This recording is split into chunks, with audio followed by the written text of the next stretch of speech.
ഈ ഇടയ്ക്ക് ഏകദേശം ഒരു 6 മാസം പ്രായം ഒരു കുഞ്ഞിൻ്റെ പാരൻറ്റുമായിട്ടുണ്ടായ ഒരു ഡിസ്കഷനാണ് ഞാൻ പറയാൻ പോകുന്നത്.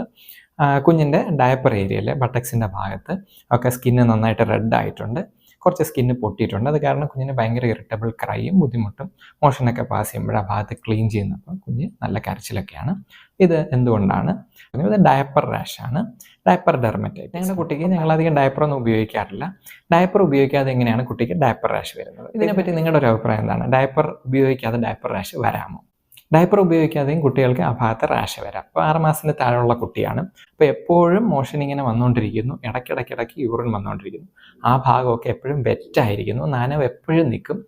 എപ്പോഴും നനവ് നിൽക്കുകയും അതിൻ്റെ കൂടെ യൂറിനും മോഷനും വന്നു കഴിഞ്ഞാൽ ആ ഭാഗത്ത് സ്കിൻ ഇറിറ്റേറ്റഡ് ആവും. അത് കാരണം ആ ഭാഗത്ത് റാഷ് വരും, റെഡ്നെസ് വരും. നമ്മൾ അതിൻ്റെ കൂടെ നല്ല ഡ്രൈ ആയിട്ടുള്ള തുണി വെച്ച്, നല്ല റഫായിട്ടുള്ള തുണി വെച്ച് തുടച്ചൊപ്പിയെടുക്കാൻ നോക്കുമ്പോഴത്തേക്ക് ആ ഭാഗത്തുള്ള സ്കിന്ന് കൂടുതൽ പൊട്ടും, കൂടുതൽ സ്കിൻ ഇറിറ്റേഷൻ ഉണ്ടാവും. അത് കാരണം റാഷ് കൂടുതലായിട്ട് അവിടെ വരികയും ചെയ്യും.